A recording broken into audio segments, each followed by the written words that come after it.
우리는 살아가면서 우리 삶에는 선택하며 살아야 되는 것 같습니다.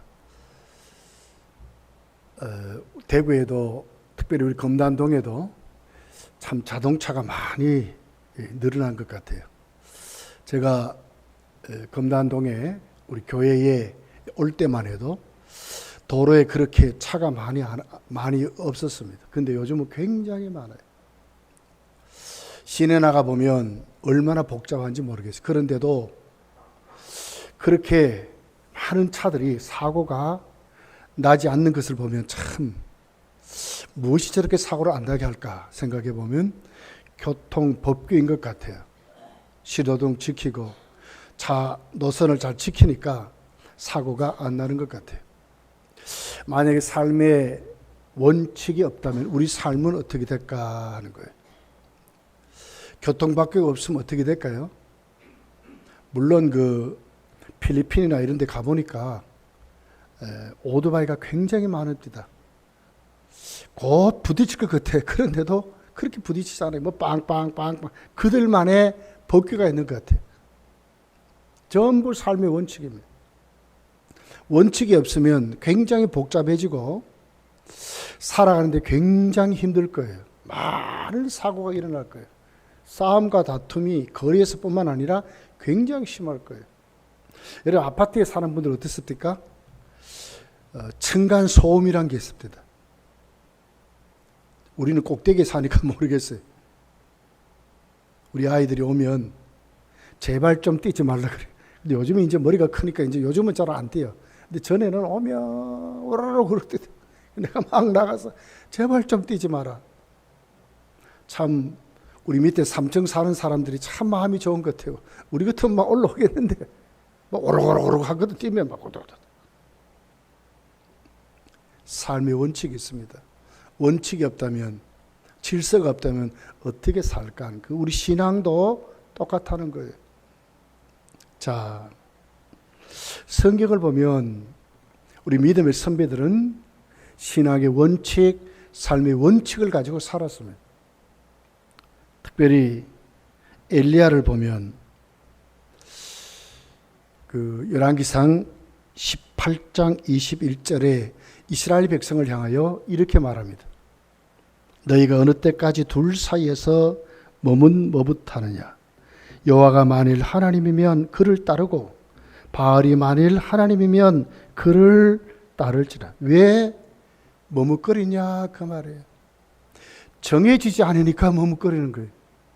여호와가 하나님이면 하나님만 따르면 되는데 아직도 안 정해진 거예요. 신앙이 똑바로 서지 못하니까 바알을 섬기면서도 그 바알이 하나님같이 생각하는 거예요.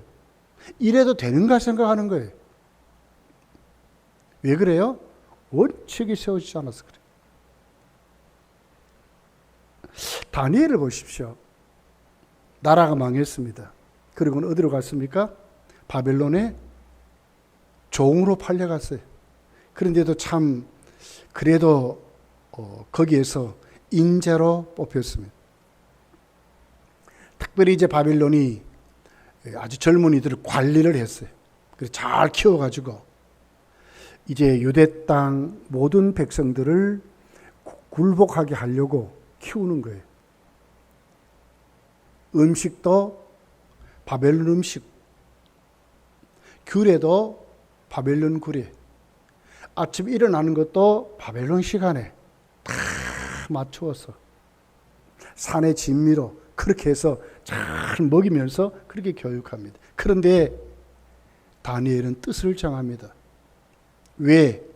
이것으로 내가 하나님 앞에 더럽혀질까 봐. 특별히 그 당시 요즘도 미신 섬기는 자들은 그래요. 아침에 그냥 밥 안 먹습니다. 이 당시도 그랬어요. 바벨론의 모든 신들을 숭배하고 밥을 먹은 거예요. 그러니까 뭐예요? 우상 숭배의 음식이죠. 근데 다니엘이 이것으로 내가 더럽혀지지 않기를 원한다. 이렇게 뜻을 정하는 거예요. 다니엘서 1장 8절에 보면 이런 뜻을 정합니다. 다니엘은 뜻을 정하여 왕의 짐 음식과 그가 마시는 포도주로 자기를 더럽히지 아니하리라 하고 자기를 더럽히지 아니하도록 환관장에게 구했다. 뭐 있을 수 없는 얘기 아닙니까? 무슨 포로가, 무슨 종이 지 마음대로 음식을 먹는다 하겠어요. 주는 대로 먹어야죠. 무슨 자유가 있어요? 그런데도 안 먹겠다는 거예요. 내 식대로 하겠다는 거예요. 이 있을 수 없는 얘기죠. 그런데도 다니엘은 뜻을 정합니다. 왜? 원칙이기 때문에. 원칙. 신앙인의 원칙이기 때문에 다니엘은 그런 거예요. 여러분 여호수아를 한번 보십시오. 마지막 여호수아가 하나님 불러 가실 때가 됐어요. 이스라엘 백성들이 이렇게 말합니다. 여호수아서 24장 15절에 보면 만일 여호와를 섬기는 것이 너희에게 좋지 않게 보이거든 너희 조상들이 저쪽에서 섬기던 신들이든지 또는 너희가 거주하는 땅에 있는 이 아모리 족속의 신들이든지 너희가 섬길 자를 오늘 택하라. 나와 내 집은 여호와를 섬기겠노라. 나와 내 집은 여호와를 섬긴다는 것이 그의 원칙이었어요. 삶의 원칙이고 신앙의 원칙이었어요. 이스라엘 백성들은 그렇게 않았어요. 원칙이 그들에게, 우리 믿음의 선배들에게는 원칙이 있었다는 거예요. 아브라함을 보십시오. 창세기 12장 1절에 보면 너는 너의 고향과 친척과 아비 집을 떠나 내가 네게 보여줄 땅으로 가라 하거든요. 하나님이 아브라함이 찾아서 그렇게 했어요. 그랬더니 아버님 그때 어떻게 원칙을 정하고 갔을까? 가나안 땅에 그냥 갔을까? 한 번도 가보지 않는 길. 미지의 세계지. 어떤 길인지 어디로 가야 되는지도 모르는데 아브라함이 갑니다. 어떤 원칙을 가지고 갑니까? 히브리서 기자는 뚜렷하게 기록을 했어요. 히브리서 11장 8절에 보면 믿음으로 아브라함은 부르심을 받았을 때 순종하여 장래의 유업으로 받을 땅에 나아갈새 칼바를 알지 못하고 나아갔다. 칼바를 알지 못하고 나갔다. 뭐로요? 유업을 받을 땅으로 가는데 칼바를 알지 못했대. 그런데 창세기 12장 4절 5절에 보면 자, 칼바를 알지도 못하는 한 번도 가보지 않은 땅에 그가 가지고 가는 게 있어요. 뭐요? 내비게이션이 있어요. 내비게이션. 그 당시 내비게이션. 아브라함이 무슨 내비게이션이에요? 창세기 12장 4절 5절에 보니까 이에 아브라함이 여호와의 말씀을 따라갔고 자막이 한참 뒤에 있으니까 좀 넘겨버려요. 앞에 나오미 하지 말고 좀 앞으로 가봐요. 밑으로 내려가보라. 내려가보면 창세기 4절 5절 같이 한번 읽어봅시다. 시작. 이에 아브라함이 여호와의 말씀을 따라갔고 롯도 그와 함께 갔으며 아브라함이 하란을 떠날 때에 75세였더라. 아브라함이 그의 아내 사라와 조카 롯과 하란에서 모은 모든 소유를 얻은 사람 이끌고 가나안 땅으로 가려고 떠나서 마침내 가나안 땅에 갔는데 무슨 내비게이션이 있어요? 말씀을 따라갔다는 거예요. 아브라함에게는 원칙이 있어요. 한 번도 가보지 않는 길이지만 가요. 근데 그냥 무모하게 간 게 아니에요. 뭘요? 말씀을 따라가니까 마침내 가나안 땅으로 갔다 이러거든. 삶의 원칙입니다. 신앙의 원칙입니다. 여러분 이제 예배 끝나고 내일부터 세상 살아야 됩니다. 여러분의 삶의 원칙이 뭡니까? 그냥 사는 것입니까? 세상 사람과 똑같이 그냥 그들이 살아가는 방법대로 삽니까? 어제 살았던 방법대로 삽니까? 신앙인은 신학의 원칙이 있어야 돼요. 그게 뭡니까? 하나님의 말씀을 따라 사는 것입니다. 믿습니까? 하나님 말씀을 따라. 이게 원칙이에요. 원칙. 자, 자막을 조금 앞으로 당겨봐요. 나오미 앞으로 당겨봐요. 자, 나오미는 결국 모압 땅으로 갔다가 남편 다 하나님이 데려가 버리고 두 아들마저도 데려가서 결혼시켰는데 두 과부 며느리, 본인도 과부, 세 가부가 같이 삽니다. 아무리 생각해도 안 되는 거예요. 그게 어떻게 합니까? 며느리들이 그러죠. 너희들 돌아가. 너희들 친정으로 다 가. 나와 우리 다르다. 문화도 다르고 종교도 다르니까 너들 이제 가. 우리 집에 있어봐야 대도 잊지 못하고 그러니까 돌아가라 그래요. 룻기서 1장 11절의 말씀입니다. 내 딸들아 돌아가라. 너희가 어찌 나와 함께 가느냐. 그런데 룻이 나무에게 대답하는 거예요. 룻기서 1장 16절 17절에 보면 룻이 이르되 내게 어머니를 떠나며 어머니를 따르지 말고 돌아가라 강권하지 마옵소서. 어머니께서 가시는 곳에 나도 가고 어머니께서 머무는 곳에 나도 머물겠나이다. 어머니의 백성이 나의 백성이 되고 어머니의 하나님이 나의 하나님이 되시리니 어머니께서 죽으시는 곳에 나도 죽어 거기 묻힐 것이라. 만일 내가 죽는 일 외에 어머니를 떠나면 여호와께서 내게 벌을 내리시고 더 내리시기를 원하나이다 하는지라. 룻의 원칙은 뭐였어요? 나오미를 따라가는 확실한 원칙이 있는, 그게 뭡니까? 어머니가 섬기는 하나님이 나의 하나님이라는 거예요. 이것이 룻의 삶의 원칙이었어요. 아브라함의 원칙은 뭐예요? 하나님의 말씀을 따라 사는 것. 룻은 하나님이 나의 하나님이다 하는 원칙을 가지고 살아니까 어디로 가요? 친정으로 안 가는 거예요. 왜? 친정은 우상 숭배하는 곳이거든. 그래서 어머니 따라가서 나는 어머니와 함께 살다가 죽겠습니다 이렇게 말하는 거예요. 원칙이 있으니까 선택할 때 헷갈리지 않는 거예요. 복잡하지 않는 거예요. 삶이 다양하지 않아요. 아주 단순해요. 확실하게 살 수 있어요. 왜요? 원칙이 있기 때문에 그래요. 우리 신앙인에게 신앙과 삶의 원칙이 있으면 우리도 단순하게 살 수 있어요. 확실하게 살 수 있어요. 헷갈리지 않게 살 수 있어요. 뭡니까? 내 신앙이 하나님만이 진짜 하나님이심을 믿는다면 하나님을 선택하고 살아야 사는 줄 믿습니다. 하나님 말씀이 내 삶에 정말 길잡이라면 하나님 말씀을 따라 사는 게 아니겠습니까? 희미하니까 그러거든요. 세상 사람들 보니까 그들도 잘 먹고 잘 사니까 이런 것만 보고 하니까 우리도 그렇게 사는 거예요. 근데 아닙니다. 그들에게 영생이 없습니다. 그들에겐 죄사함이 없습니다. 그들에게는 하나님이 함께하지 않습니다. 그들은 결국 멸망하는 사람입니다. 그 길로 가면 우리도 멸망받을 것입니다. 우리는 뭐요? 좁은 길로 영생을 가진 사람들이에요. 삶의 원칙이 뭐가 되어야 됩니까? 하나님 말씀을 따라 사는 것입니다. 믿습니까? 하나님 말씀을 따라 사는 것입니다. 하나님만이 우리 하나님을 믿고 의지하고 살아가는 것입니다. 한 주간 여러분이 이렇게 살아야 합니다. 복잡하게 사는 게 아닙니다. 단순합니다. 얼마나 단순한 줄 몰라요. 얼마나 우리 삶이 쉬운 줄 몰라요. 근데 자꾸 다른 거 선택하고 다른 거 보니까 이게 문제라요.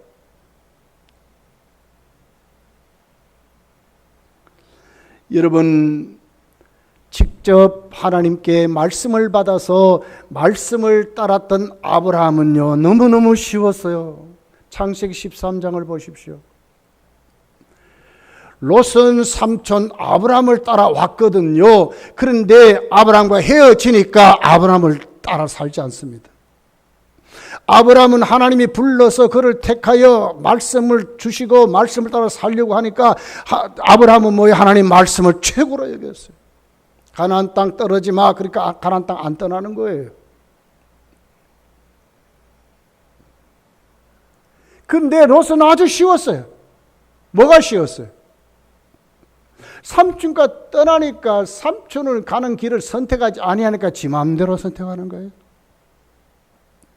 자기 자아가 원하는 대로, 자기 욕심이 원하는 대로, 자기의 삶과 자기의 상황이 원하는 대로 그렇게 자기 보기에 좋은 것만 보고 살았어요. 창세기 13장 10절에 이렇게 말씀합니다. 이에 롯이 눈을 들어 요단 지역을 바라본 적 소알까지 온 땅이 물이 넉넉하니. 그렇습니다. 분명히 살기는 소돔과 고모라 땅이 훨씬 살기 좋아요. 왜? 도시니까. 많은 사람들이 살았으니까. 너무너무 좋은 거예요. 여호와께서 소돔과 고모라를 멸망하기 전이었더라. 그렇습니다. 심판받기 전입니다. 여호와의 동산 같고 애굽 땅 같았대. 애굽 땅, 잘 먹고 잘 사는 길이라는 거예요. 이것만 봤어요. 이것만. 근데 아브라함은 그렇지 않았어요. 아브라함 하나님 말씀을 따라 살았어요. 창세기 13장 12절 13절에 보면 이렇게 말씀합니다. 아브라함은 가나안 땅에 거주하였고 롯은 그 지역의 도시들에 머무르며 그 장막을 옮겨 소돔까지 이르렀더라. 소돔 사람은 여호와 앞에 악하여 큰 죄인들이거든. 아브라함은 힘들고 어려운 것은 상관하지 않았어요. 아브라함이 살았던 삶의 원칙은 뭐예요? 하나님의 말씀을 따라 사니까 그는 그 삶이 쉬웠어요. 물이 넉넉하지 않아도 괜찮아요. 롯은 무엇을 봤어요? 물이 넉넉함만 바라봤어요. 하나님이 심판하기 전이니까 얼마나 문물이 얼마나 다양했을까요? 그것만 본 거예요.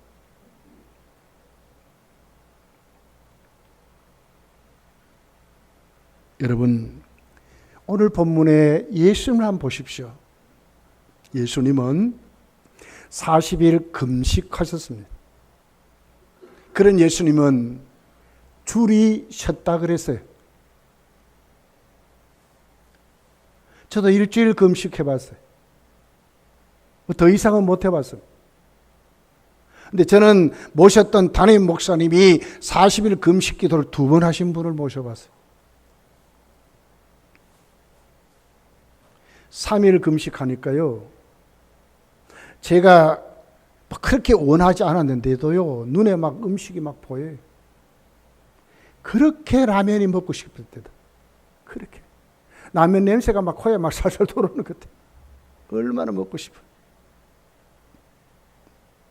금식하는데 제가 기도원에 갔었어요. 기도원. 왜 또 내 주위에 기도원에서 옥수수를 꺾어가지고 막 삶는 거예요. 얼마나 옥수수 냄새가 나는데 얼마나 먹고 싶은지 몰라. 한번 마귀가요, 누룽지 밥을 막 삶아가지고 누룽지 이렇게 긁어가지고 물에 녹이 있잖아요. 그걸 가지고 또 내 앞에 와 먹네, 또 한 사람. 미치겠네. 별 시험을 다 다니면서. 일주일 금식하는데도 죽을 지경이더라고, 실제로. 근데 채우니까 하나님이 은혜 주시더라고. 그거는 막 얼마나 시험이 많은지 몰라. 그런데 채우니까 은혜 주시더라고. 주님이 40일 금식하고 줄이셨다 그랬거든요. 배고팠다 그 말 아닙니까? 제가 40일 금식한 목사님 모실 때요, 한 20일 조금 넘으니까요, 눈이 희미해져요. 눈동자가 희미해지시더라고.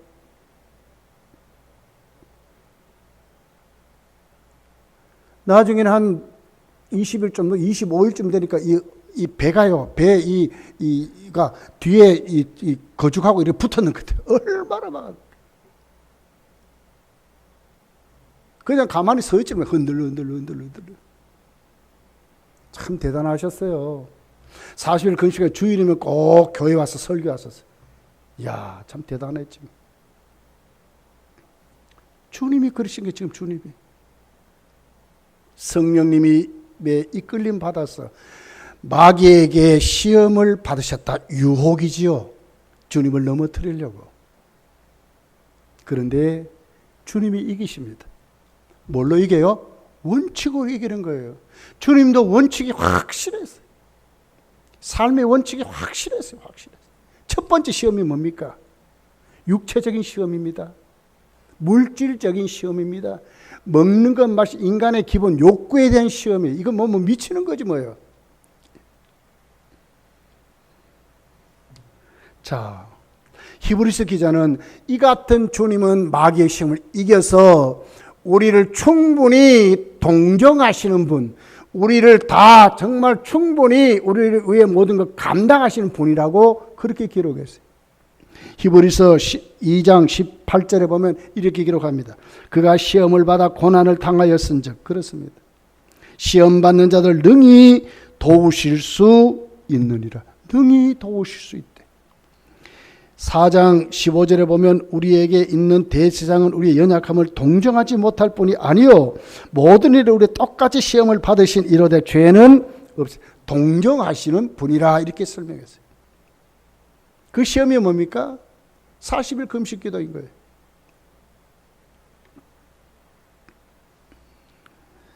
자, 예수님 오늘 본문 3절 4절의 말씀이죠. 마귀가 예수님 시험합니다. 시험하는 자가 예수께 나와 이르되 네가 만일 하나님의 아들이거든 명하여 이 돌들로 떡덩이가 되게 하라 그랬어요. 떡덩이가 되게 하라. 하나님의 아들이니까 뭐 못 먹겠어. 저 돌 하나 떡 만들어 먹는 건 너 지금 배고프지 그 말이지. 너 살기 힘들지 그 말이에요. 이렇게 하면 돼 이 말 아닙니까?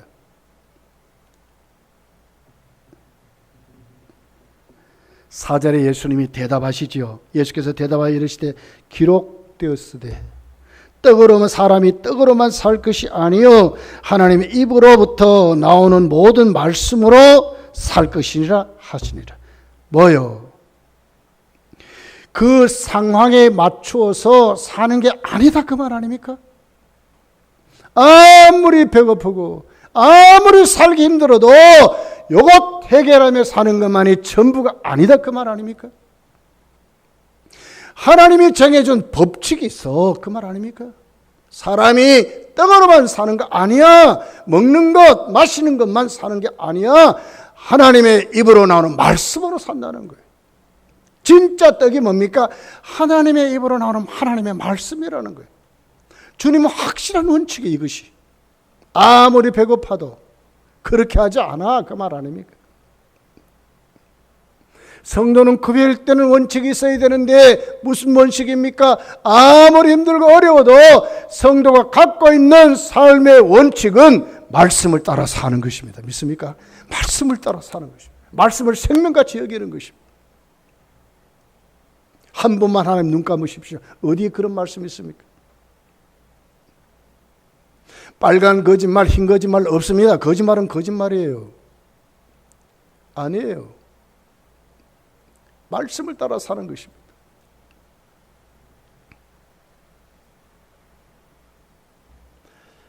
우리의 모든 삶을 결정할 때 꼭 여러분 기억해야 합니다. 하나님 말씀이 뭐라고 하시는지 꼭 기억하셔야 돼요.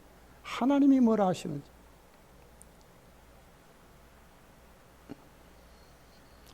두 번째 유혹이죠. 5절 6절에 마귀가 또 시험합니다.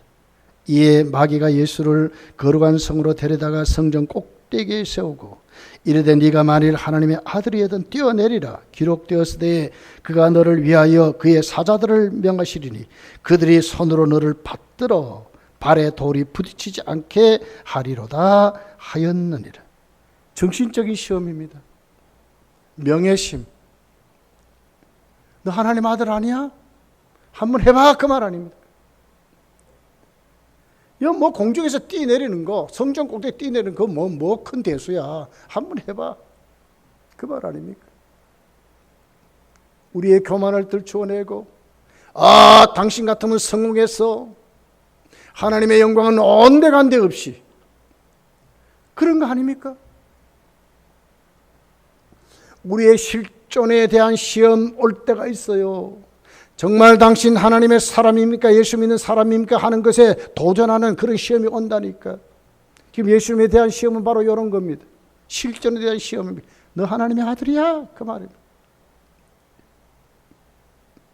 주님 여기에 어떻게 대답하셨습니까? 7절에 보니까 예수께서 이르시되 또 기록되었으되 주 너희 하나님을 시험하지 말라 하시니라 합니다. 아주 중요한 말씀이에요. 성도는요 절대로 하나님을 시험하는 자리에 가면 안 돼요. 나 예수 믿는 사람 나 믿어주세요. 이런 말 하면 안 돼요. 어떻게 여러분 우리 자신을 믿을 수 있습니까? 절대로 사람은요, 자만하거나 그렇게 할 능력이 우리에게 없어요. 모든 결정 걸어가게 하시고 이루시는 분은 하나님이세요. 어떤 일이 벌어질지는 모르는 거예요. 그런데 하나님을 팔면서 그렇게 할 수 없다는 거예요. 나는 하나님의 아들이니까 그래 내가 한번 해보자, 이게 아니라니까요. 나는 예수 믿는 사람이기 때문에 나는 이렇게 될 거야, 이게 아니고요. 무모하게 되지도 못한 일을 내가 결정해 놓고 하나님 나 반드시 하나님이 나에게 나를 도와주실 것입니다, 이런 게 아니라니까요. 하나님을 시험하지 않고 사는 거예요. 이것이 성도의 삶의 원칙이 되세요. 하나님을 시험하지 않는 것. 이웃 사람들이 나로 하여금 당신은 예수 믿는 사람인가 아닌가에 대한 시험을 하지 못하도록 살으셔야 돼요. 어떻게 예수 믿는 사람이 저럴 수 있습니까? 이런 소리 안 들어야 된다, 그 말이에요. 하나님을 시험하는 자리에 가면 안 돼. 이것이 기독교인의 삶의 원칙입니다. 먹든지 마시든지 너희가 무엇을 하든지 뭐 하라고요? 하나님께 영광을 돌리라 그러잖아요. 우리 하나님께 영광을 돌리는 사람들이에요. 주 너희 하나님을 시험하지 말라, 이것이 답이거든요. 내가 올무에 잡혀서 사단의 역사를 통해서 이웃들이 나에게 입방아 찢는 사람하고 살면 안 된다, 그 말 아닙니까? 정결하고 거룩한 삶을 사셔야 돼요. 믿습니까? 네. 망령되이 하나님의 이름을 일컫지 않도록 해야 되거든요. 이것이 맞거든요. 이것이 성도의 삶의 원칙. 한 주간 여러분 이렇게 사셔야 돼요. 나가서 숱하게 거짓말하고 숱하게 이웃에게 나쁜 짓 하면서 나는 예수 믿는 사람이다, 이러면 안 된다니까요. 이웃을 비판하고 정죄하고 막 그러면서 결국 뒤돌아서면 사람들이 손가락질한다고, 어떻게 저 예수 믿는 사람이 저런 말을 할까, 이런 자리로 살면 안 된다니까요. 이것이 믿음의 사람들의 모습. 하나님을 시험하지 않도록 살아야 된다니까요. 이게 성도의 삶의 원칙이라고 지금 말하는 거예요. 주님이 그렇게 하시는 거예요. 주 너희 하나님을 시험하지 마로. 주님은 하나님이시잖아요. 맞잖아요. 마귀가 거짓말한 거 아니고. 그런데 마귀가 한 행위가 뭡니까? 하나님을 시험하는 것이거든요. 너 하나님의 아들이지, 그러면 뛰어내려봐. 천사가 받아줄 거야. 하나님이 시험 거예요. 하나님이 살아 계신다면 그렇게 하지 않겠느냐, 그 말 아닙니까? 성도는 오늘 또 하나님이 어떻게 해요? 모든 것이 하나님께 영광을 돌리는 거룩한 삶으로 자꾸 새로워져 살아가는 거예요. 이것이 성도의 삶이 되어야 된다는 거예요. 믿습니까?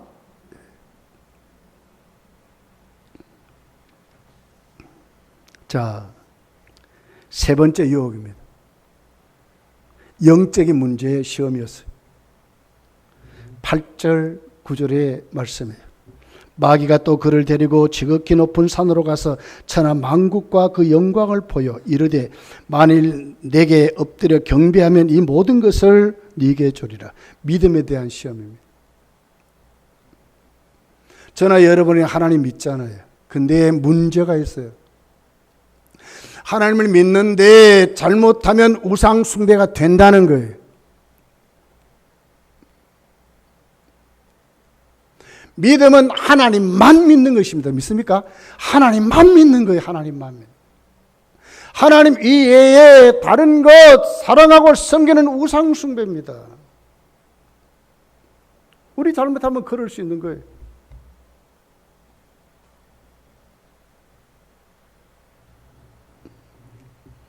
출애굽기 32장 4절에 보면 이스라엘 백성들이 이스라엘아 이는 너희를 애굽 땅에서 인도해 낸 너희 신이로다 금송아지 많다고 그랬어요. 애굽 땅에서 인도한 이스라엘 백성의 신은 누굽니까? 여호와 하나님 아닙니까? 그런데 이들이 그 여호와 하나님 뭐에 금송아지를 보고 그런다는 거예요. 우리도 그럴 수 있어요. 나의 관심의 1순위가 무엇인가? 내 삶의 1순위가 무엇인가? 똑바로 내 자신을 진단해 볼 수 있어야 돼요. 정말 내가 하나님만 의지하고 사랑하는가? 정말 내가 하나님만 섬기는 자인가를 생각해 봐야 된다니까요. 자꾸 훈련하셔야 돼요. 이 쉽지 않습니다. 절대로 쉽지 않습니다. 근데 자꾸 훈련하셔야 돼요. 나에게 계속 질문하며 사셔야 돼요. 아, 내가 정말 하나님만 사랑하는가? 내가 정말 하나님만 믿는가? 자꾸 여기에다가 하나님 앞에 내 삶에 대해서 자꾸 질문하면서 살아가야 돼요. 이 훈련하셔야 돼요. 훈련이 안 되면요, 잘못하면요, 내 자아를 믿으면서, 내가 좋아하는 것을 믿으면서, 내가 가고 싶은 마음대로 가면서 하나님을 핑계 댈 수 있어요. 아니요. 주님 말씀 보세요. 10절. 이에 예수께서 말씀하시되 사탄아 물러가라 하시니 기록되었으되 주 너희 하나님께 경배하고 다만 그를 섬기라. 그를 다만 하나님만 섬기라. 그분을 섬기라 그랬어요. 다만 하나님만 섬기라는 거예요. 여러분 사무엘상 7장을 보세요. 사무엘이 엘리 제사장 뒤를 이어 사사가 되지 않습니까?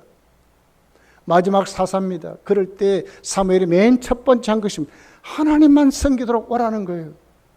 하나님만 섬기자. 하나님과 섬기. 이것이 사무엘이 맨 첫 번째 하는 거예요. 여러분 이제 세상 나가 6일 동안 사는데 여러분의 1순위 삶의 원칙이 뭐야 합니까? 말씀을 따라 사는 것입니다. 있습니까? 말씀을 따라. 두 번째는 반드시 하나님을 시험하는 자리로 가지 말아야 합니다. 이것이 성도의 삶의 두 번째 원리입니다. 세 번째는 하나님만 섬기는 것입니다. 진짜 하나님을 사랑하는 것입니다. 진짜 하나님을 의지하는 것입니다. 하나님이 전부인가를 고백해야 합니다. 주 예수보다도 귀한 것은 없네. 찬송대로 진짜 그렇게 하는 것입니다. 이 믿음이 여러분의 믿음이 되시기를 예수님 축복합니다. 모든 우리의 신앙생활에 다 이렇게 살았었어요. 예수님도 이렇게 살았어요. 삶의 원칙이 분명하니까 주님은 사단의 세력을 이겼고 그 유혹을 물리쳤다고 성경이 기록해요. 그렇기 때문에 시험받는 자 우리들을 충분히 주님이 도와주시고 이기게 하신다고 말씀하는 거예요. 주님 의지하시고 한 주간 동안 여러분의 신앙의 원칙, 삶의 원칙을 똑바로 정해서 살아가시기를 예수님 축복합니다. 기도하겠습니다.